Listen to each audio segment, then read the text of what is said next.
کہ گاؤں کے لوگ غائب ہو کر کہاں جا رہے ہیں، کس لیے جا رہے ہیں۔ ایسے کئی سوالات جن کے جواب وہ برسوں سے تلاش کر رہے تھے۔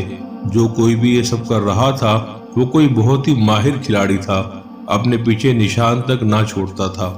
وہ اب تک کئی ماؤں سے ان کے بیٹے چھین چکا تھا۔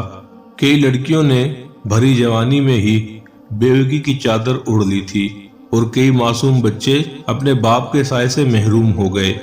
اور تعجب کی بات تو یہ تھی کہ وہ جو کوئی بھی تھا اپنے شکار کے لیے صرف نوجوان لوگوں کا ہی انتخاب کرتا تھا۔ گاؤں والوں نے اپنی طرف سے بہت کوششیں کی کہ کسی طرح انسانی زندگیاں نگلنے والے کا اس گاؤں سے وہ وجود ہی ختم کر دیا جائے جو ان سب کا باعث ہے، جو یہ سب کر رہا ہے۔ جب وہ لوگ اپنی طرف سے ناکام ہوئے تو نورپور کے کچھ پڑھے لکھے لوگوں نے سرکار کے نام درخواستیں بھیجنا شروع کر دی۔ اپنے تحفظ کے لیے انہوں نے سرکار کا دروازہ کھٹکھٹانا پڑا، لیکن وہاں سے بھی ان کی امید کا دیا روشن نہ ہوا۔ کالی وردی میں سرکار کے کئی افسر آئے گئے، لیکن کسی کو کچھ پتہ نہ چل سکا۔ اور ایک بار تو بہت بڑی فوج آئی تھی۔ شہر سے گاؤں والوں کی امیدیں ایک بار پھر روشن ہونے لگی۔ وہ بہت دنوں تک جد و جہد کرتے رہے، لیکن اس جد و جہد کے نتیجے میں انہوں نے اپنا ہی ایک نوجوان سپاہی کھو دیا اور اپنا سا منہ لے کر واپس اسی رستے پر چلے گئے جہاں سے وہ آئے تھے۔ نورپور والوں کی زندگی ایک بار پھر اسی رستے پہ آ گئی۔ وہ زندگی جی رہے تھے، لیکن اپنی جان ہتھیلی پر رکھ کر۔ جب گاؤں والے ہر طرف سے اور ہر طرح سے ناکام ہو گئے تو وہ اس نتیجے پر پہنچے کہ اس گاؤں میں کسی آسیب کا سایہ ہے۔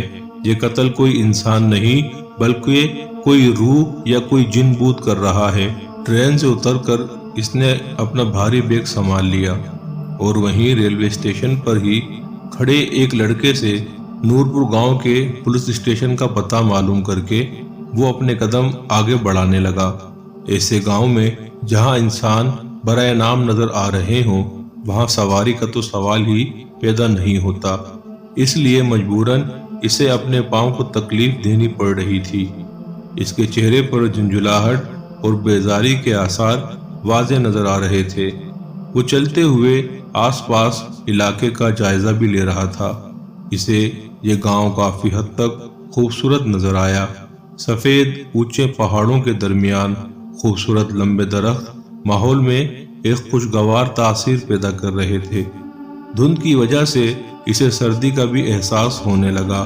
اس نے کالی وردی کے اوپر جو نیلے رنگ کا سویٹر پہنا تھا وہ اس سردی کو روکنے میں ناکام نظر آ رہا تھا۔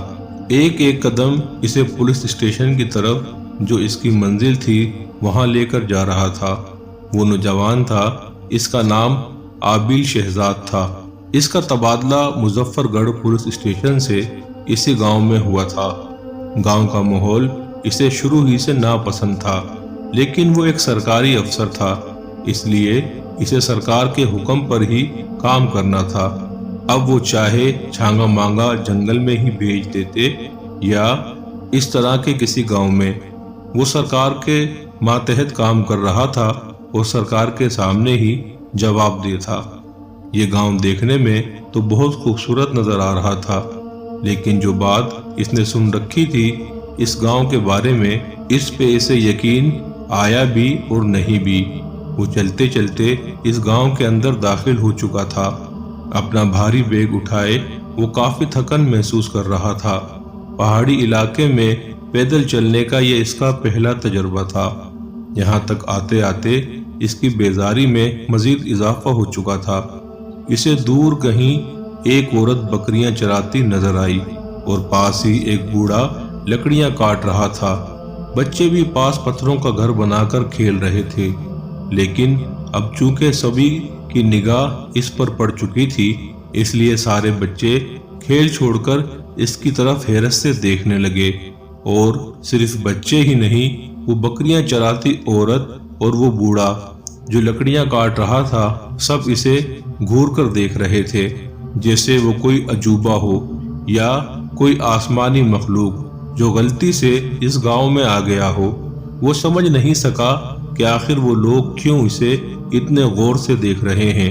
کیا پہلے انہوں نے کسی کو کالی وردی میں نہیں دیکھا یا انہوں نے کوئی پولیس والا نہیں دیکھا ابھی تک؟ اسے ان کا اس طرح کام روک کر گھور کر دیکھنا ناگوار گزرا، مگر وہ رکا نہیں، آگے چلتا رہا اور گاہے بگاہے ان لوگوں کو بھی دیکھ رہا تھا۔ ایسے سین اس نے صرف فلموں میں ہی دیکھ رکھے تھے، مگر اب چونکہ اس کا واسطہ حقیقت میں ایسے لوگوں سے پڑ رہا تھا، اس لیے وہ تھوڑا سا کنفیوز تھا۔ بہرحال تھکن سے نڈھال بڑے لمبے سفر کے بعد وہ پولیس اسٹیشن تک پہنچ ہی گیا، لیکن پولیس اسٹیشن کی ٹوٹی پھوٹی عمارت دیکھ کر اس کی حیرت ختم نہیں ہو رہی تھی۔ رنگ اترنا تو خیر معمولی بات تھی، لیکن وہ عمارت تو بالکل ایک کھنڈر کا سما پیش کر رہی تھی۔ ایسا لگ رہا تھا جیسے برسوں سے استعمال نہیں ہوئی۔ اس نے اپنا پہلا قدم اندر رکھا اور پہلا قدم رکھتے ہی اسے عجیب بدبو کا احساس ہوا۔ بے ساختہ اس نے اپنی پینٹ کی جیب سے رومال نکال کر ناک پر رکھا اور ادھر ادھر کا جائزہ لیتے ہوئے آگے بڑھنے لگا، لیکن جب وہ پوری طرح عمارت کے اندر داخل ہو چکا تو وہ ٹھٹک کر رک گیا۔ دیواروں پہ رنگ کا نہ ہونا اور عمارت کا ٹوٹا پھوٹا ہونا، یہ تو کچھ بھی نہیں تھا اس منظر کے سامنے جو وہ کھلی آنکھوں سے اپنے سامنے دیکھ رہا تھا۔ ہر طرف کالی سفید بھیڑیں بندھی تھی۔ ایسا خوفناک منظر تو اس نے کسی فلم میں بھی نہیں دیکھا تھا۔ اس میں ناگواری کے ساتھ ساتھ غصے کی بھی شدید لہر ابھری۔ یہ پولیس اسٹیشن ہے یا اینیمل پلانٹ؟ کڑتے ہوئے اس نے سوچا۔ اس نے دیوار پر غصے سے لاد مار کر اپنا غصہ کم کرنے کی کوشش کی، مگر اس کوشش میں اس کے اپنے پاؤں پر ہی چوٹ آئی۔ بے اختیار وہ اپنے سے اعلیٰ عہدوں پر فائز ان افسران کو خوبصورت گالیوں سے نوازنے لگا، جنہوں نے اسے اس عجائب گھر نما پولیس اسٹیشن میں بھیجا ہے۔ ایک پل بھی مزید وہاں رکے بنا وہ باہر نکل آیا۔ وہ ابھی بھی غصے سے کھول رہا تھا۔ وہ اپنا بیگ وہیں رکھ کر تیز تیز قدم اٹھاتا ہوا شمال کی طرف چلنے لگا۔ اب اسے سب سے پہلے جو بھی نظر آتا اس کی تو خیر نہیں تھی۔ وہ لال چہرے کے ساتھ اپنے افسران کو گالیوں سے نوازنے کے علاوہ ان گاؤں کے رہائشیوں کو بھی نہیں بخش رہا تھا۔ اسے اپنا غصہ اتارنے کے لیے بہرحال ایک لڑکا مل ہی گیا۔ وہ بوری اٹھائے کہیں جا رہا تھا۔ وہ یکدم اس کے سامنے جا کر کھڑا ہو گیا۔ اس بیچارے کو رکنا ہی پڑا۔ وہ اس کے سامنے جاتے ہی شروع ہو گیا۔ شرم نہیں آتی تم لوگوں کو؟ پولیس اسٹیشن کی کیا حالت بنا رکھی ہے؟ وہ پولیس اسٹیشن ہے کوئی تم لوگوں کے باپ دادا کی ملکیت نہیں کہ جو دل میں آئے وہی کرو اس کے ساتھ۔ پولیس اسٹیشن میں بھیڑ باندھنے کی کون سی تک بنتی ہے؟